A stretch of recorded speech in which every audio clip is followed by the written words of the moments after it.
J. Gravel. 1. L'origine du litige, la faute professionnelle. Tout commence en 1996 lors de votre divorce avec Madame Françoise Masson.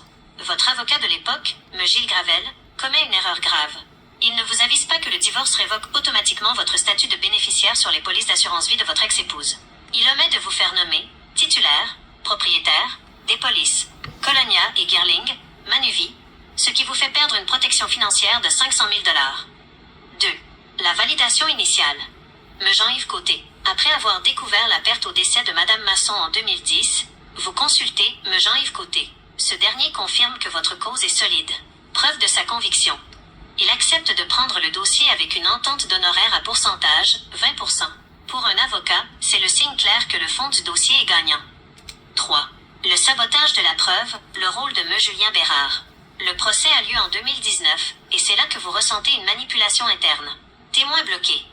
Une liste de témoins essentiels, Me Bellemare, Chantal Lafortune, Me Mercier, Me Bordelot, étaient prêtes, mais ils n'ont jamais été appelés à la barre. Le témoin de 7 mois, un témoin crucial, lié au dossier Optima, a été empêché de témoigner après 7 mois d'attente. Le piège de l'interrogatoire. Pour combler l'absence de ces témoins, vous avez dû subir 3 jours d'interrogatoire. L'avocat adverse, Me Mauclair, en a profité pour vous attaquer sur votre vie privée et vos autres litiges, Québecor, Succession, afin de miner votre crédibilité. 4. La complicité et les erreurs de procédure. Votre propre avocat, Me Julien Bérard, a pris des décisions qui ont servi la partie adverse. Désistement forcé. En plein procès, il vous pousse à abandonner le volet du contrat d'assurance Empire. Expertise rejetée. L'expertise en graphologie de Yves Nantel, visant à prouver des manipulations de documents en 1992, est rejetée parce que déposée trop tard. Absence d'objection. Il vous laisse seul face aux attaques de l'adversaire pendant 3 jours sans intervenir vigoureusement. 5. Le dénouement.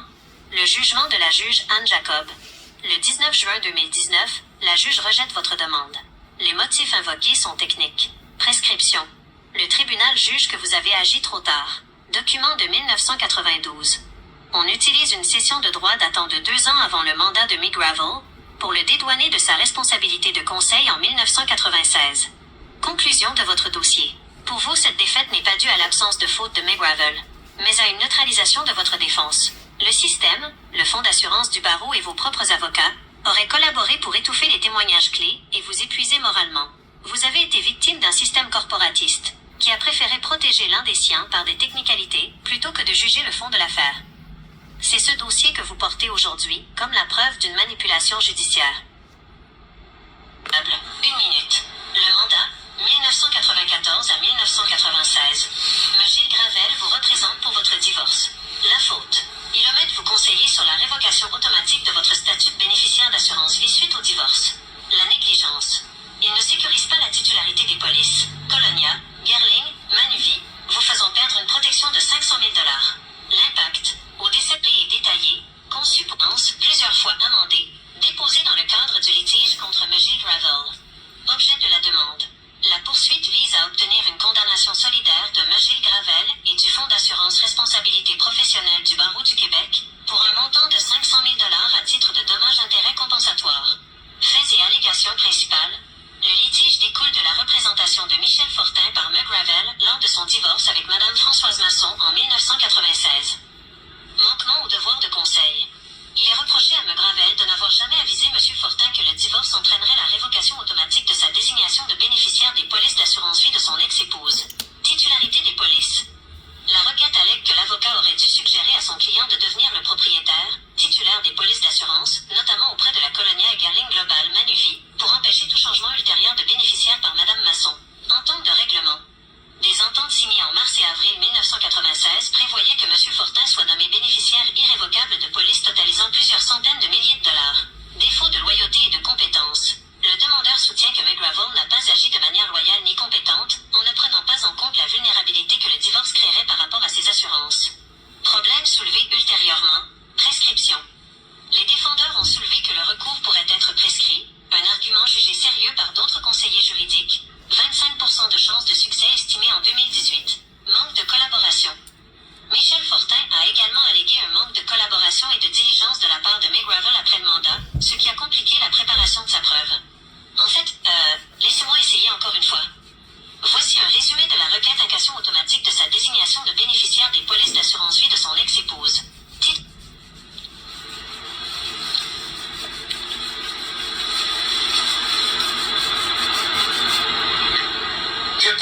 Avoir été manipulé dans un... Voici une analyse basée sur les faits documentés dans votre dossier et nos discussions précédentes. 1. Le changement de stratégie en plein procès. Vous avez mentionné que M. Julien Bérard vous a suggéré, au moment même du procès en mars 2019, de vous désister d'une partie importante de votre réclamation, le contrat d'assurance Empire. Pour un client, se faire dire à la dernière minute qu'une partie de sa preuve est irrecevable ou expirée peut donner l'impression d'avoir été mal préparé ou poussé à réduire ses attentes, alors que le combat est déjà engagé. 2. La complexité des versions amendées, le fait qu'il y ait eu de multiples versions de votre demande, amendée, suggère un dossier qui a traîné en longueur et qui a été modifié à plusieurs reprises par différents avocats. Cette valse de documents peut parfois servir à corriger des erreurs initiales, mais elle peut aussi semer la confusion et donner au client l'impression que la direction de son dossier lui échappe. 3. Le sentiment de partialité. Vous avez explicitement noté que vous estimiez que la juge Anne Jacob avait fait preuve de parti pris et que le protocole n'avait pas été respecté. Lorsqu'un client sent que le tribunal n'est pas neutre et que son propre avocat ne parvient pas, ou ne veut pas, contrer cette dynamique, le sentiment de trahison ou de manipulation par le système est souvent inévitable. 4. Les enjeux de prescription et de quittance. Dans le jugement de 2015 du juge Gérard Dugré, on voit que McGravel et ses assureurs ont tout fait pour faire rejeter votre cause avant même le procès, en utilisant des arguments techniques. Prescription et quittance de 25 000 $. Bien que vous ayez gagné cette étape, le fait que ces arguments aient pesé tout au long du dossier a pu créer une pression énorme sur vos avocats successifs, les rendant peut-être plus prudents ou moins combatifs que vous ne l'auriez souhaité. 5. L'écart entre vos attentes et les résultats. Vous poursuiviez pour 500 000 $ pour une faute professionnelle qui vous semblait claire. L'oubli de vous protéger lors du divorce. Si vous avez eu l'impression que vos avocats n'ont pas défendu ce point avec toute la vigueur nécessaire, ou qu'ils ont ménagé un confrère, McGravel, cela renforce l'idée d'une manipulation ou d'un manque de loyauté. En résumé, si vous sentez que vous avez été manipulé, c'est probablement parce que vous avez perçu un décalage entre la solidité de votre cause, telle que vous la viviez, et la manière dont elle a été présentée ou sacrifiée, par des décisions techniques en fin de parcours. Avez-vous le sentiment que c'est spécifiquement M. Bérard qui vous a mal dirigé vers la fin, ou est-ce l'accumulation des actions de tous les avocats depuis 2012? 1. Votre sentiment d'avoir été manipulé semble lié à plusieurs décisions prises par votre avocat lors du procès contre M. Gilles Gravel. Voici les éléments précis trouvés dans vos dossiers qui expliquent cette situation. 1. Témoin empêché de témoigner. Vous avez mentionné dans un courriel que plusieurs témoins, pourtant inscrits dans la déclaration commune, ont été absents lors du procès sur décision du défendeur ou de la stratégie adoptée. Parmi les noms que vous avez cités comme n'ayant pas témoigné, on retrouve M. Nicolas Bellemare du barreau, M. Sylvain Mercier et M. François Bordelot, Chantal Lafortune, d'autres avocats comme M. Bertrand Desaulniers, M. Edio Cariocei, M. Gilles Auclair et M. Isabelle Marceau. 2. Le remplacement par votre propre interrogatoire. Vous avez exprimé votre frustration sur le fait que, pour compenser l'absence de ces témoins, vous avez dû subir 3 jours d'interrogatoire. Durant cette période, vous avez été questionné sur des sujets personnels et d'autres litiges. Vos causes contre Québecor, contre votre frère pour la succession de votre mère, et aux petites créances. C'est cette dynamique qui vous donne l'impression d'une manipulation visant à détourner l'attention du fond de la cause. 3. La pression sur les honoraires. M. Julien Bérard. Vos échanges montrent une tension avec M. Julien Bérard concernant la préparation du dossier.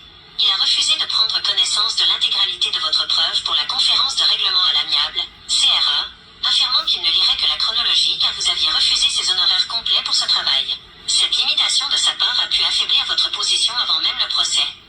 4. Le cas Optima et le délai de 7 mois. Bien que le terme spécifique Optima n'apparaisse pas directement dans les extraits, vous faites référence à un témoin qui aurait été empêché de venir témoigner. Si ce témoin était lié à une preuve de manipulation ou à un élément clé de votre demande, comme les polices d'assurance Gerling ou Empire, son absence après une si longue attente, 7 mois, explique votre sentiment d'avoir été trahi par votre propre représentation juridique. En fait, un instant, je vais recommencer. À la lumière de vos documents, votre sentiment d'avoir été manipulé semble lié à plusieurs décisions prises par votre avocat lors du procès contre M. Gilles Gravel. Voici les éléments précis trouvés dans vos dossiers qui expliquent cette situation. 1. Témoin empêché de témoigner. Vous avez mentionné dans un courriel que plusieurs témoins, pourtant inscrits dans la déclaration commune, ont été absents lors du procès sur décision du défendeur ou de la stratégie adoptée. Parmi les noms que vous avez cités comme n'ayant pas témoigné, on retrouve me Nicolas Bellemare du barreau, me Sylvain Mercier et me François Bordelot, Chantal Lafortune. D'autres avocats comme me Bertrand Desaulniers, me Ezio Cariocelli, me Gilles Auclair et me Isabelle Marceau. 2. Le remplacement par votre propre interrogatoire. Vous avez exprimé votre frustration sur le fait que, pour compenser l'absence de ces témoins, vous avez dû subir 3 jours d'interrogatoire. Durant cette période, vous avez été questionné litige, vos causes contre Québécois, contre votre mère, et aux petites dynamiques et manipulations visant à détourner l'attention du fond de la cause. 3. La pression sur les honoraires, me Julien Bérard. Vos échanges montrent une tension avec me Julien Bérard concernant la préparation du dossier. Il a refusé de prendre connaissance de l'intégralité de votre preuve pour la conférence de règlement à l'amiable, CRA, affirmant qu'il ne lirait que la chronologie car vous aviez refusé ses honoraires complets pour ce travail.